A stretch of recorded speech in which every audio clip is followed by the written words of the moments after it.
quoting the psalmist David. So when you understand that once you start, you see yourself sitting in the God seat in triple darkness in the middle of nowhere, and you recognize and observe that position. You sitting in the center of creation. That's the mindset. You sitting in the center of creation and you creating everything. Okay, now you need to simplify the totality of creation. You got to bring it into your 3D model of yourself. I'm God pretending to be Rod. How am I supposed to behave as God in this 3D realm? This is how I'm going to do it. I'm going to do it this way. I'm going to rewrite who the system told me to be. I'm not going to be Rod. I'm going to be Morpheus Mysticus Magus. Morpheus Mysticus Magus is our alchemical name that was adopted by the character Rod in order to break free from the character Rod and become the embodiment of the liberating mind that I want to be, so that I can help other people liberate their mind. So more. All right. Shout out to everybody out there. We are live again. Got a great show for y'all tonight. Told y'all this brother was coming on. Been on a couple of times. About every time he comes on, it's an amazing show. Want to welcome back to the platform the brother RFG, the chosen one. Welcome back, my brother. I appreciate it. I appreciate you having me on. How's your year been for you, my brother? It's been pretty intense. It's been pretty intense. Still learning a lot. And I have a lot of plans in motion, and I just got to stay focused and go into that next gear to go ahead and reach that level that I'm trying to reach, mentally, spiritually, physically, and financially. Indeed. What do you think about the Matrix at this point? With everything you've been through, everything you've read, everything you studied, without reading from a book, what's your personal opinion on the position of the Matrix at this time in history? I personally believe the simulation that we're in at this time is starting to malfunction at levels that we have not seen before. You have the so-called strongest nation in the world, which we know as the United States. And when we look at United States culture, it's never been more divided than it has been, now. And when you see the level of debauchery, the level of degeneracy, the level of chaos and confusion and disunity among all the different cultures in the States, when you just look at that and just the consistency of debauchery that's taking place in the States, and you see the level of criminality, degeneracy, and just sheer wickedness that's going on amongst humanity, you have to ask yourself, like, is this real? Is my mind playing tricks on me? Is this all like some kind of giant experiment? And is humanity itself a failed experiment? Those are some of the statements that go through my mind when I simply just look at the news, the global news every day. And when I listen to some of the stories, I'm like, you got people out here killing innocent people, killing disabled people, killing elderly, killing their own children, killing their own family members. And it's like, over what? Over what, man? And it's just, sometimes I try to get in the mind of another person, and I tell myself, I can't even visualize me harming a child or me harming any innocent person. And, when I think about that, I'm like, it's a very good chance that these people are not even in control of their own vessels, and things like that make me believe in films like Invasion of the Body Snatchers, the movie They Live, things of that nature, because it makes so-called demonic possession seem very real when you just look at, the state of the global matrix right now. I mean, it's collapsing financially, morally, spiritually. I think human genetics are actually getting weaker, generation by generation by generation. That's why the males, our Y chromosome is shrinking, and the testosterone levels are shrinking with every generation. So the human genetics are actually getting weaker. Wow. Man, listen, with that being said, I'm gonna get into so much change happening. Even the most recent thing, even the fashion industry is crumbling now. China just told everybody that all your shit is bootleg. If you buy luxury goods, it's bootleg. So a lot of the industries is crumbling. So I definitely get what you're saying. Let's get brother. Oh no, I was just gonna say we're in for a doozy. Let's get to the topic tonight. Hold up. Where is? Give me a second, family. I want to pull up the brother's Instagram. Okay, because I want to read y'all something. Y'all know I like to go over his Instagram before the show. Brother got an amazing Instagram. I want everybody to follow him. All right. So let me just read y'all something real quick. Brother wrote on Instagram, and that's the topic of tonight's show. I named it instead of the God frequency, it's the God, and in parentheses, Zilla frequency. Okay. Godzilla represents the soul's potential to reach the gamma frequency. When you reach such a high level of existence, you're no longer bound by Earth's Van Allen belt, and you operating at such a high vibratory rate, you will need a physical body. Godzilla is also a depiction of the reptilian portion of the brain, which houses the subconscious and our soul's connection to the unseen realms. Godzilla is the God force inside of us, the great Kundalini dragon that the demiurge wages war against. Most of Godzilla's villains are the very obstacles we must overcome to break out of this dystopian existence. Mechagodzilla is the AI takeover of humanity. King Kong represents humans who choose to be manipulated. Oh, let me turn. Give me a second. Manipulated by the mammalian portion of their brain, causing them to go with the flow of the matrix system.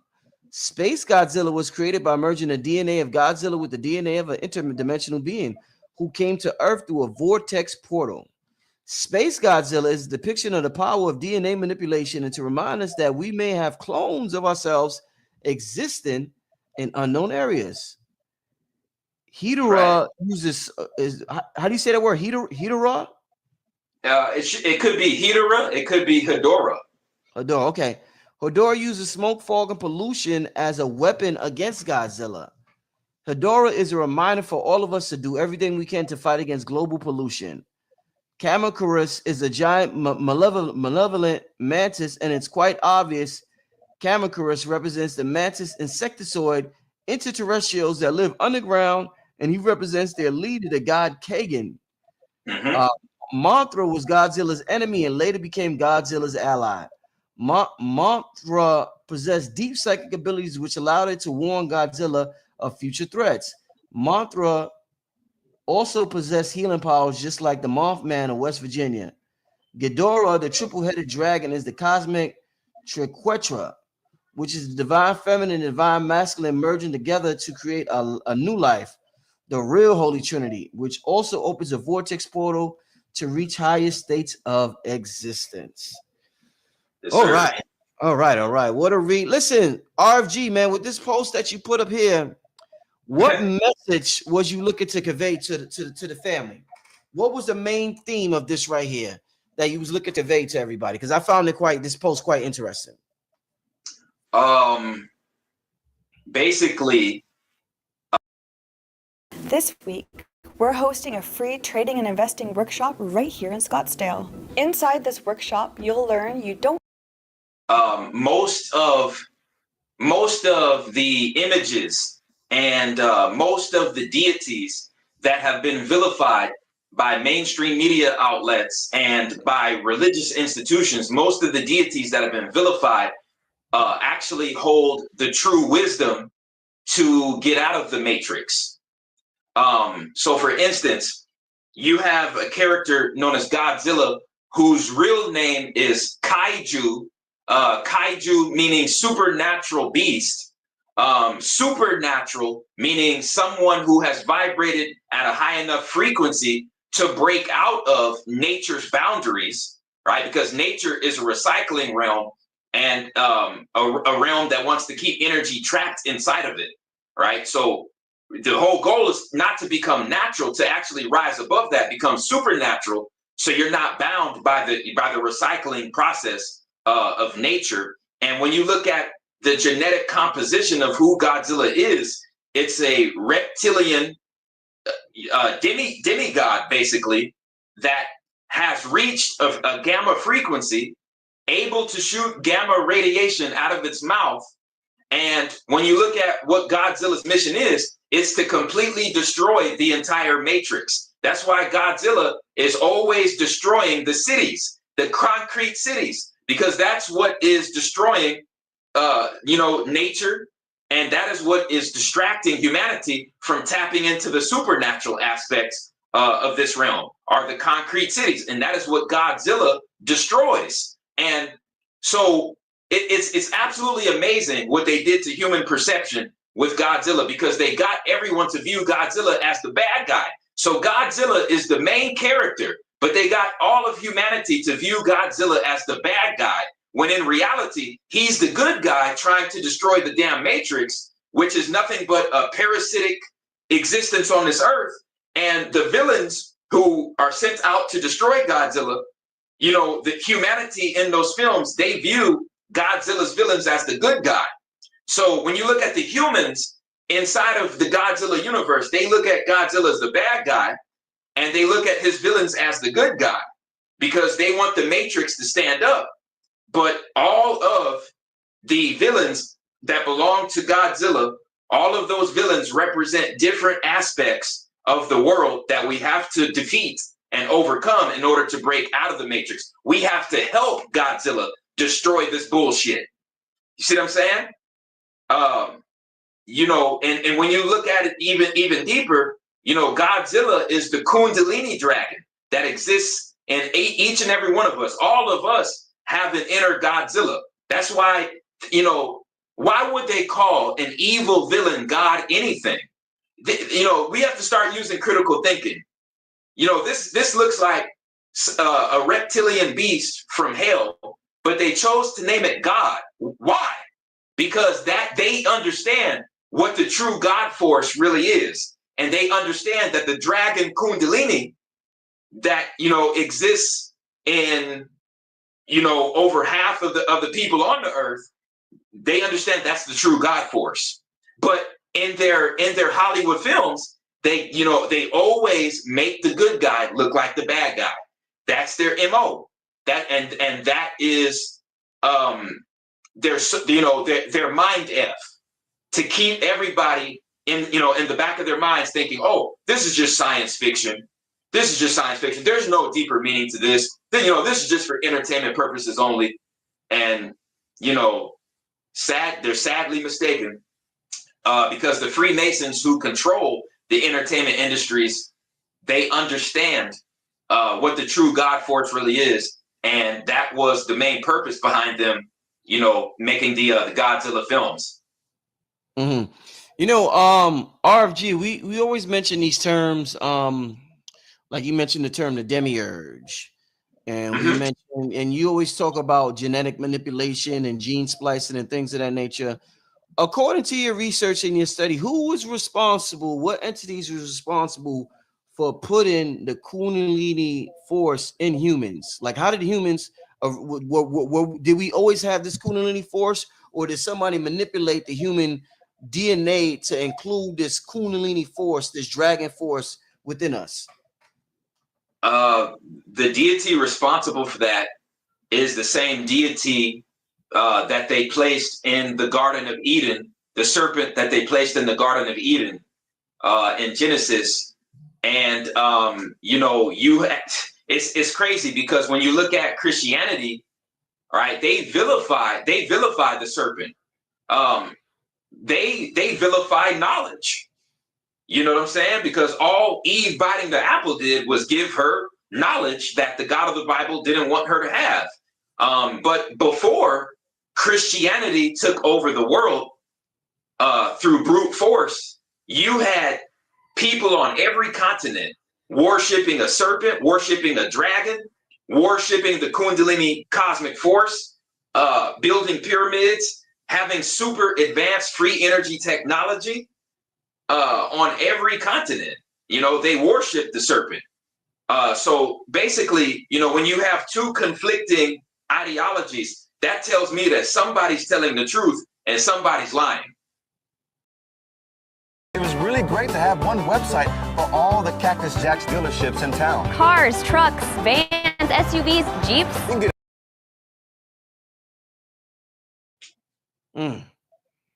So you're saying the serpent is responsible? I'm trying to understand. You're saying the serpent is responsible?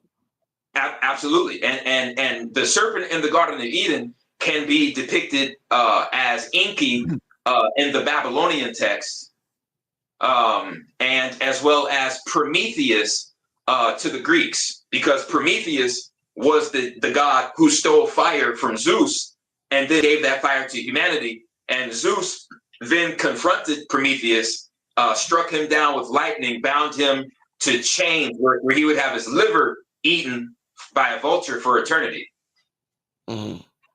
So do all races on the planet have this Kundalini force, this dragon, this Godzilla force within them? I would say there is a small group in every race that has it, and most highly melanated people have it. But there are also, small groups in every other race that do have it. Right. Wow. So is this, when we talk about, the constant attack on humans and the constant focus on humans from these other entities, do they have a Kundalini force? And if not, are they jealous that we have it and they don't? Is humans one of the only, all these extraterrestrials, is humans one of the few species that have it, or do a lot of these extraterrestrials have their own version of a Kundalini force? Most of the gods from Sirius have it. The archons, who are the deities that work for the demiurge, they do not. The archons do not have a Kundalini, a real Kundalini force. And that's why they envy humans, and that's why their mission is to get humanity to give our energy to deities outside of ourselves instead of giving ourselves that same energy. Right. Wow. What about like the other groups, like the Lyrans or Andromedans, these other groups we hear about? The Palladians, they have it as well, but I believe they only have in between 7 to 9 chakras. They don't have in between 11 and 13 like the gods from Sirius do. Right. Wow. Yeah. No, good. Very interesting. So what's this? In the post that you put up, what is this? You said that the souls, you talked about the soul reaching the gamma frequency. I've heard of the alpha and the beta. What is the gamma frequency about? Right now, we live in what's called the physical visible realm. And what most of mainstream science and what the black budget government, what they don't want us to know is we can literally view many different realms that are existing simultaneously within this one. So like, for instance, it all depends on how high our energy is vibrating. So right now, when we chose to incarnate in this realm, or when we were deceived into incarnating into this realm, our frequency was lowered into a state where it was vulnerable to be sucked into something called the photon spectrum.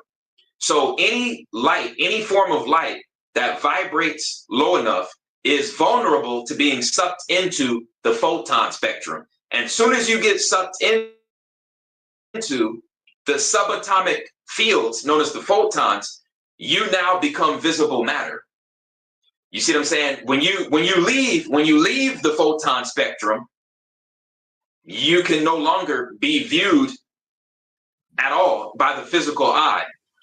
So that's why it's called photography. When you take a picture of something, it's called photography, because it's dealing with the photon spectrum. So when you look at energy sources like ghosts or spirits, things of that nature, you'll see like energy waves in the camera, right, that you can't see with the physical eye. That's because that energy wave is not fully sucked into the photon spectrum yet. Definitely. Wow. Yeah. So this realm, do you think the higher your frequency is, do you feel like you become more invisible to the average person? Like, because you're vibrating on such a high frequency, do you think like maybe you don't know it, but maybe a lot of people can't even see you?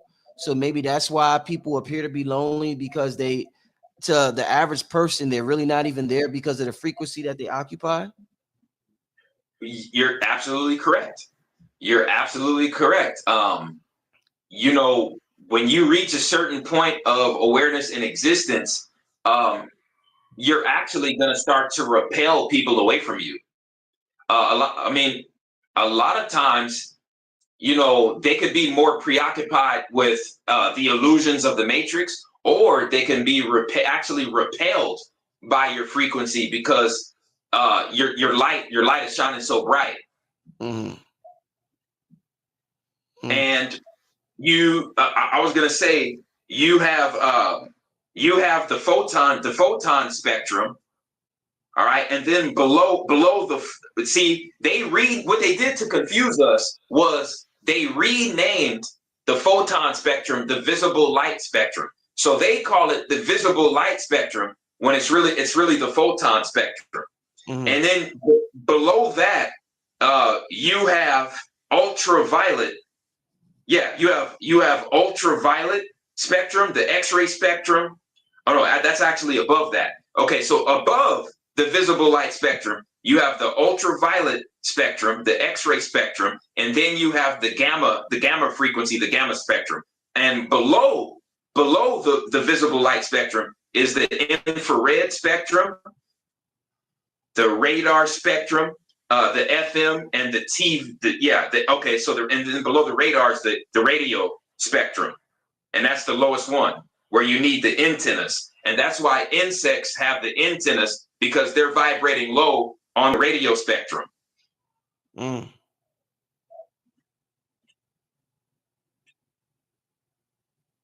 Yeah, I was waiting to hear some more of them notes, man. What other notes you got down there?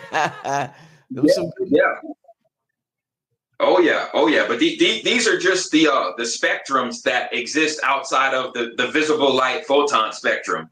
On the books, they have 1, 2, 3, 4, 5, 6, 7, 8, 9. They have 9 different spectrums of light frequency on this realm that are listed. And we have to reach the gamma frequency, I believe, in order to break out of this reincarnation cycle. So tell me, we keep hearing about the Van Allen belt. What can you tell me that perhaps we don't know about the Van Allen belt? And anything you could tell us that maybe we don't know about it? I believe the Van Allen belt is being projected by the moon. I believe that that energy field over the Earth, I think there's two of them. I think there's a natural energy field, and then I think there's an unnatural energy field around the Earth. And the unnatural energy field around the Earth is keeping souls trapped here, and that's being projected by the moon. Now, what make you come up with this conclusion?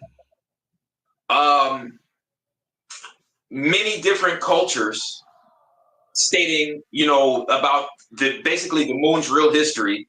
Then you have different government documents stating that in the early 60s, different governments actually landed on the moon and were met by an extraterrestrial civilization on the dark side of the moon and were forced to flee off of the moon.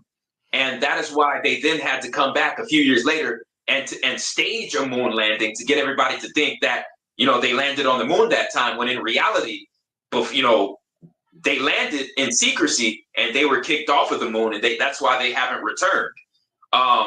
So when you look at it from that perspective, then you have different cultures like the Zulu tribe, and the master teacher, rest in peace, Credo Mutwa. He stated that there is a reptilian race on the moon and an insectoid race on the moon, and they both work against the best interests of humanity. And they use the moon to lower the frequency of the Earth.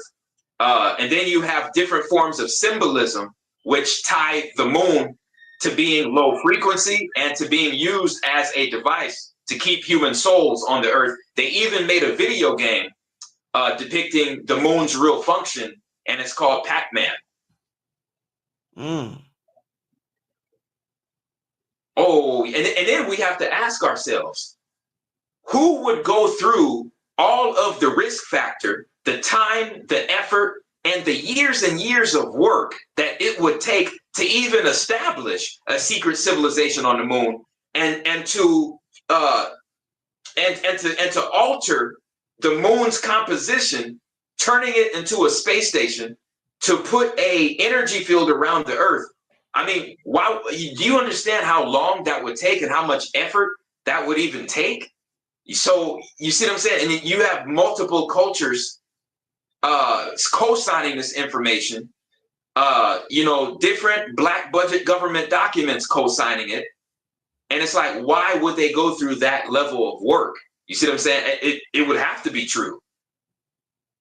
Right. You talk a lot about like the insectoids and stuff like that from other planets. What relationship do you think they have to the insects on this planet? Like, are the insects on this planet, they're drones or some shit? Like, how are they connected to the insects on this planet if there's a whole civilization of them somewhere else? There are certain insectoids that have been on Earth longer than humans. One of which is would be Khepri, and Khepri is known as the scarab beetle in Kemet. But when you look at most of the depictions of Khepri, it's a scarab beetle on top of a man's, body, and he has dreadlocks and things of that nature. So these beings were actually responsible for introducing artificial technology to humanity, because at that time, most of the original humans were on such a frequency where they were thinking things into existence. They were on a Dragon Ball Z, Star Wars type of vibration. And they didn't need artificial technology, but the way Khepri's race sold technology to us is they told us it would make everything easier and everything more convenient. And, they made it look really nice. And over the years, over time, after using the technologies for so long, our organic powers, grew more dormant. And over time, we eventually lost those powers. The more and more we became infatuated with that technology that was given to us by Khepri's race. So those are like the beetle head insectoids, with the mandibles, and I believe that's what they were trying to depict with the predator character. And notice how in that Predator movie they told us that the predators gave humanity technology. They were talking about Khepri's race.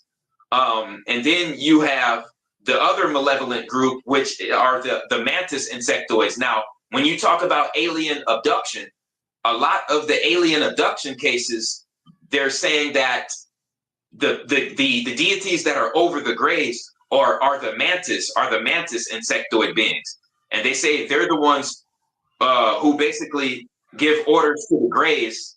And the leader of the mantis insectoids is that god you mentioned earlier, Kagan. Now, Kagan is spoken about by this tribe of Africans in Namibia, and also the Zulu tribe. And when you look at the species of praying mantis, they're the best shapeshifters in the history of the surface of the earth. And I believe their origins are somewhere between this earth and one of the moons of Saturn. Got you. Okay. Wow. You know, and I told you this before. Like when you're on here, I get to ask you some weird shit, man, because you be talking about insectoids and stuff like that. What the most hated insect on planet Earth? This brother just mentioned them. Roaches had to be here before us. Have you ever like? What the hell is the deal with roaches, bro? Absolutely. What's the deal with them? They've been on this earth for hundreds of millions of years, and praying mantises are actually related to roaches. And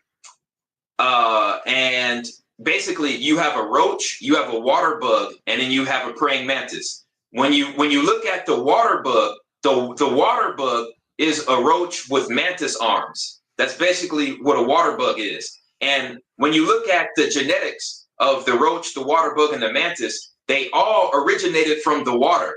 So the roach is related to the regular shrimp. Then the water bug is related to another species of shrimp. And then the mantis is related to the mantis shrimp. Now, on the books, they'll tell you that the mantis is not related to the mantis shrimp. I believe that is completely false. Completely and utterly false. When you look at the phenotype of the mantis shrimp and the phenotype of the mantis, it's a clearly identical match. Same powerful arms, same usage of the legs, same eye shape and eye function, same level of intelligence. The land mantis is just as smart as the underwater mantis shrimp.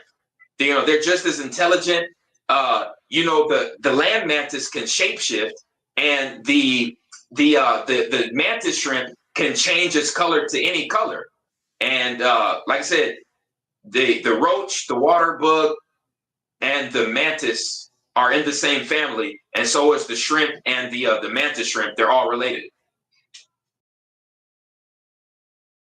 Hey, so I want a new credit card to grow my credit. Now Experian can help me find credit cards with no ding decline. Now, these cards won't ding my credit if I'm... Wow, man. Have these ancient civilizations, did they engage in, since we, talking about what we're talking about, did they engage in the eating of seafood and meat?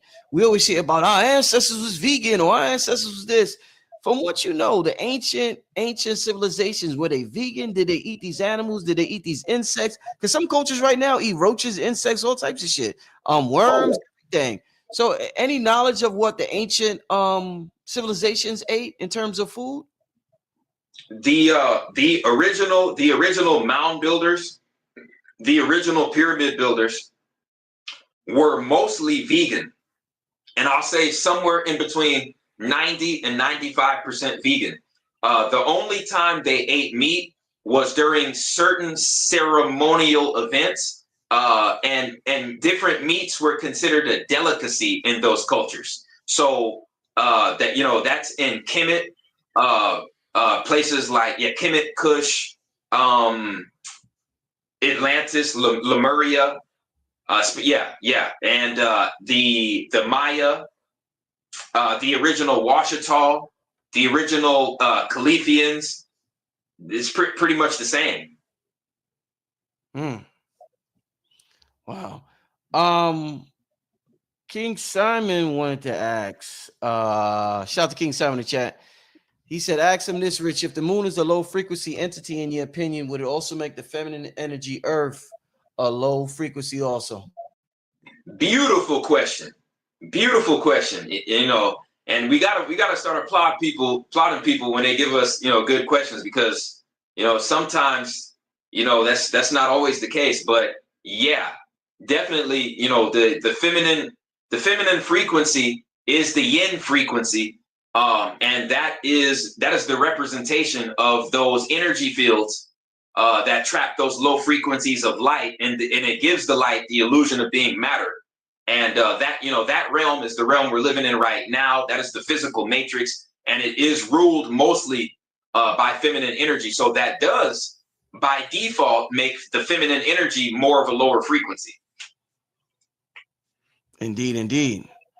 All right. And somebody else had asked a similar question. So let me just get that out the way. They said, so what does that say about moon magic? So I guess that's kind of similar. Yeah. Moon. I mean, you know, moon magic, and I don't know how people are going to feel about this, but this is just my take on it. Moon magic works best for people who were born near the full moon, near the full moon phase. If you were born somewhere between half a moon and full moon, moon magic is going to work best for you. You know, for people like me that were born on a new moon, which is the dark matter moon, it's you know, it's going to be much more difficult to find success with moon magic. Mm-hmm. Okay. I mean, no, that kind of makes sense. I get what you're saying. But yeah. I mean, I think as long as people need to focus on the magic that gives us protection, wisdom, and guidance, and you know, and not necessarily, you know, to inflict ill will. Mm-hmm. You know, and just to go back to the whole Godzilla thing, and that being the great dragon, the great Kundalini representative of the great Kundalini dragon. You know, if our Kundalini force is representative of our soul, which is also representative of the dragon, is dragon like I mean, obviously you don't study roaches, all types of shit. Is the dragon the greatest representation of God, like the greatest symbol of God that we have in this universe, the dragon? I would say so, because these people have spent billions of dollars vilifying the dragon, and if their number one goal is to keep us trapped here, then they would have to turn everything upside down. They would have to tell us that the bad is good and the good is bad. You know, and as a result, you know, the number one energy force, the number one frequency, they have to make it look like Satan and wicked. You see what I'm saying? They have to get us believing that, you know, this all-knowing God didn't know that Satan was going to deceive him. But this God is all-knowing, but he didn't know that Eve was going to not listen. He didn't know that, you know, Satan was going to deceive humanity, and he's punishing humanity for what Lucifer did. You see what I'm saying? They actually have people believing that nonsense. Right. You know, so when you word it like that and you think about it critically, the dragon is, I believe, the most powerful frequency within this realm. So is the dragon force, is it the same in men and women, or is it different within men or within women? On average, it is more powerful within men, and that is why, you know, they've, especially in the United States, and they realize United States culture spreads all around the world.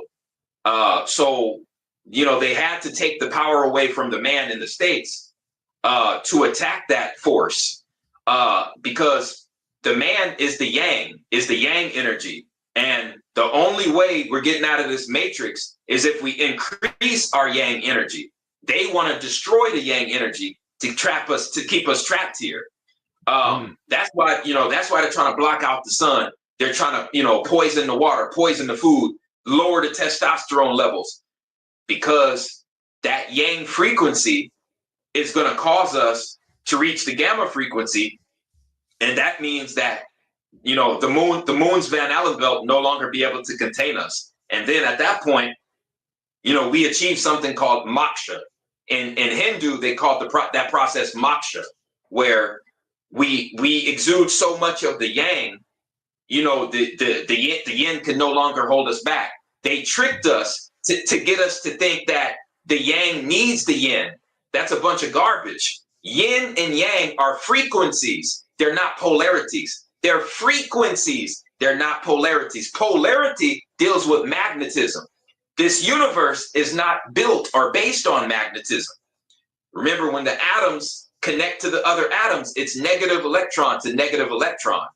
They connect through the negative electrons. That can't be magnetism.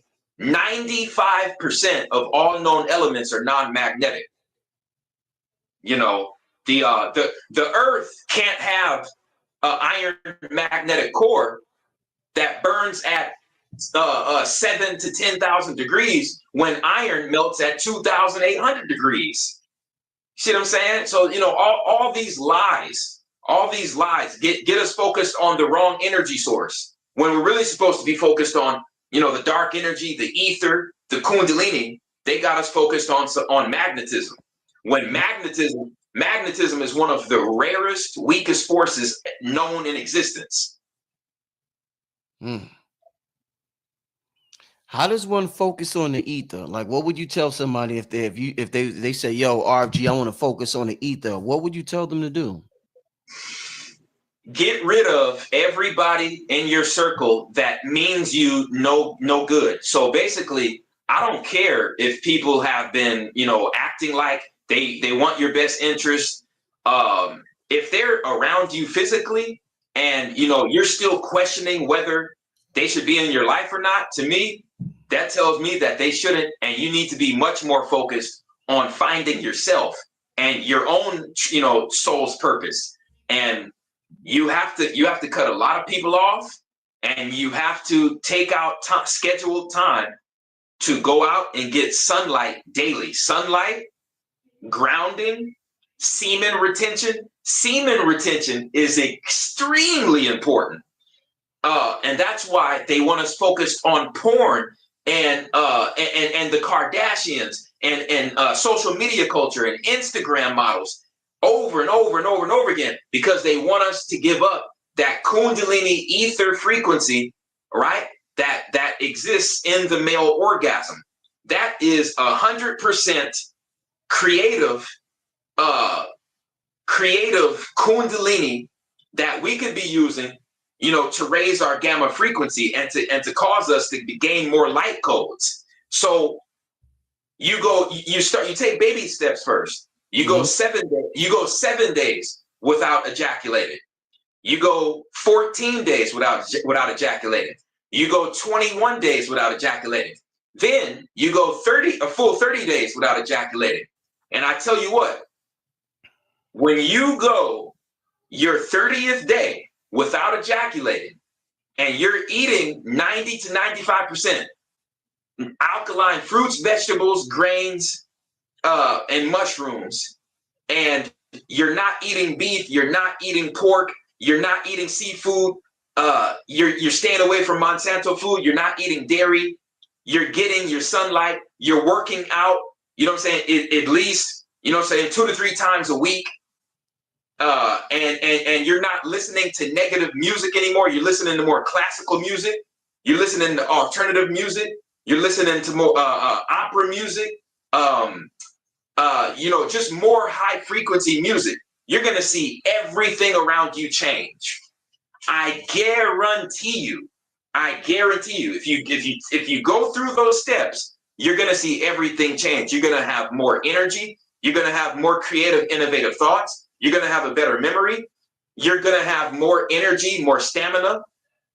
You're not going to get sick anymore. You're going to start to notice that your skin is going to start to glow. Your skin is going to start to have a glow to it.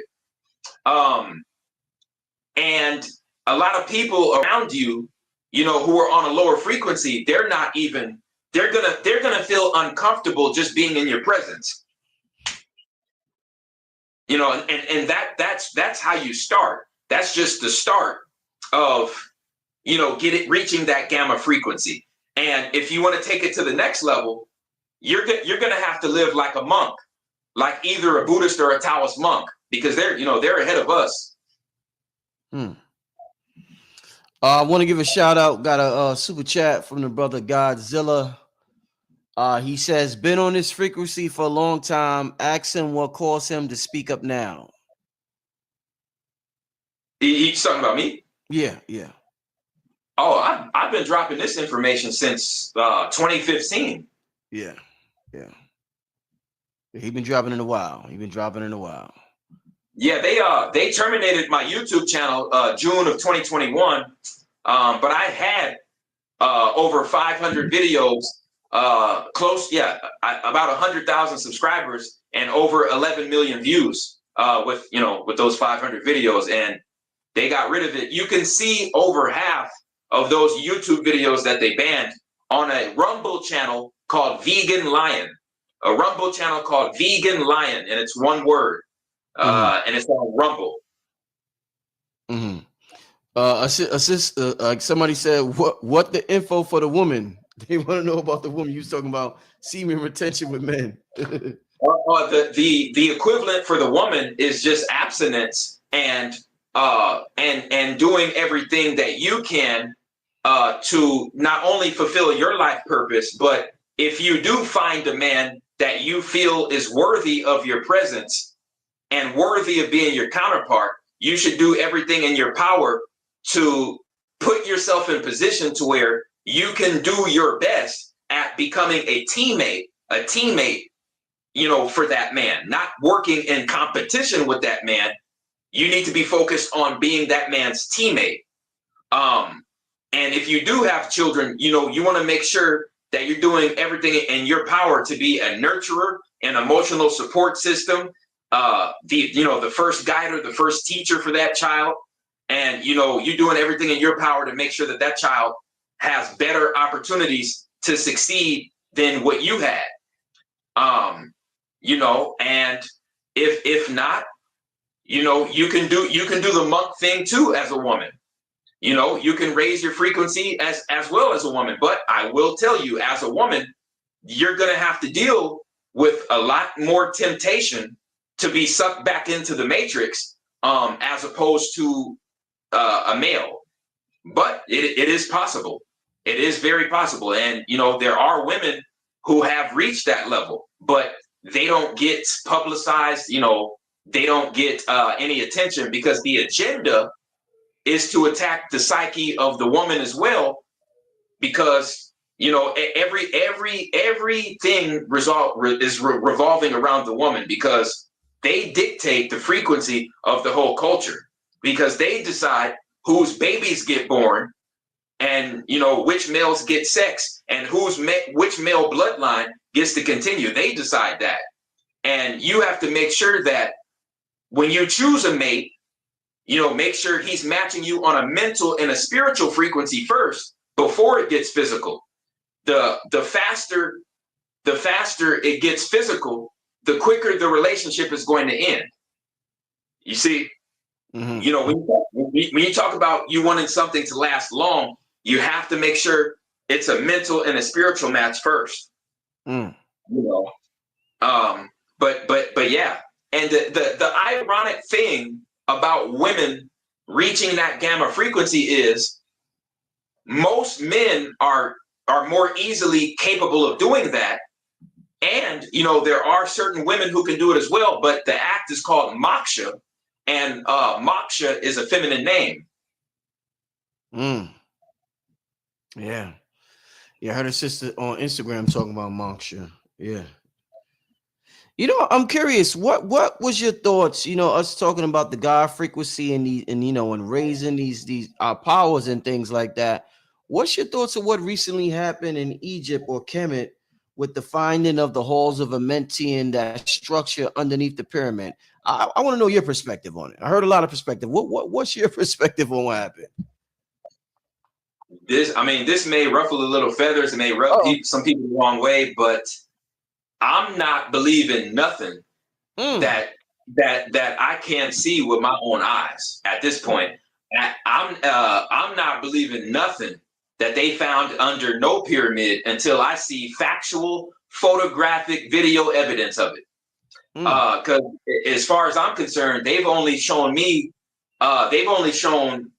infrared images of what they found underground supposedly, but they haven't shown a real picture yet. So I have to question, is that just another form of a distraction?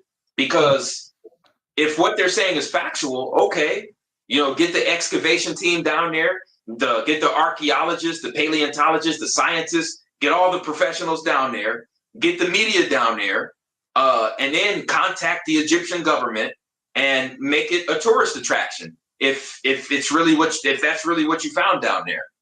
Mm-hmm. Mm-hmm. Yeah, wow. But I just wow.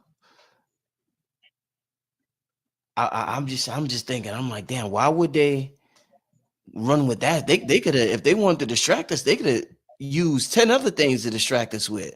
But why go into they did. And you're exactly right. They had that.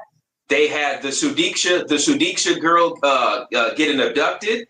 They had the Metcalf, I think what is his name, Austin Metcalf. And Carmelo Anthony. They got that crap going on in Texas. Oh, it's plenty of distractions that they got on the masses right now. Mm-hmm. So who did you say King Kong? Back to your Instagram post, we was talking about Godzilla. So who did King Kong represent again? King Kong represents the mammalian portion of the human brain. Mm-hmm. Because he is the polar opposite of Godzilla. So Godzilla is the reptilian dragon beast, and then King Kong is like a gorilla ape humanoid type of being. Mm-hmm. Godzilla is ruled by the sun. King Kong is ruled by the moon. You see what I'm saying? That's why, you have the whole theology of the were-ape, the werewolf, the wolves howling to the moon. Then you have the Dragon Ball Z apes who became ape beasts during the full moon. You see what I'm saying? The moon controls the part of the brain that deals with emotions. And this is backed up by astrology, because when you look into astrology, the moon rules human emotions. It also rules the ocean tides of the earth. And when you look at what is tying us down and getting us to believe that this matrix is real, is our emotional attachments and our mundane attachments to this material realm. And that is ruled by the mammalian portion of the brain, which, associated with being an average human. And the reptilian portion of the brain are the lower back parts of the brain. And that's all dealing with the subconscious and what connects us to the outer realms. Right. What when you talk about the subconscious and you talk about the connection to the outer realms, a lot of people say that symbols is one way to get in touch with the subconscious mind and open up. I think even Robert Edward Grant said symbols are the QR code for the subconscious mind. What symbol? What do you think are some of the most powerful symbols? There's all types of symbols out there, but what do you think is some of the most powerful symbols to unlock consciousness within us, where it's deeper than a book, it's deeper than all this other shit we hear, mantras, like just straight up extremely powerful symbols that will unlock consciousness within us? For one, you have the tetrahedron. One of the most important is that tetrahedron. And I think that is like a hexagonal tetrahedron, which symbolizes full Merkaba activation. That's actually what you reach after you hit the gamma frequency. And when you activate that Merkaba, you literally become a god, and that's really what they want to keep us away from. You also have the pentagram. You talking about this right? Tetrahedron? You talking about this? Yeah, but it looks that's like a pyramid tetrahedron. Okay, so I see it up there, on the right. Okay, yeah, something like that, but it's more like six-sided, more like a Merkabah. Is that it on the? It's like, yeah, it looks like a Merkabah. It's like, so it's basically like a pyramid. There it is, right there. Yeah. Okay. Okay. Yeah. That's one of the most important sigils, right, at all time. So you would say this is more powerful than the flower of life that they show. I believe so. And the flower of life is very significant, very important, but that, I believe, that is personifying an energy source that's bound to this realm specifically. The Merkaba causes you to be an interdimensional being. Any other symbols or shapes that you would say that we should tap into? You also have the pentagram. The pentagram is the feminine version of the Merkaba. So I believe you also have a tetrahedron pentagram.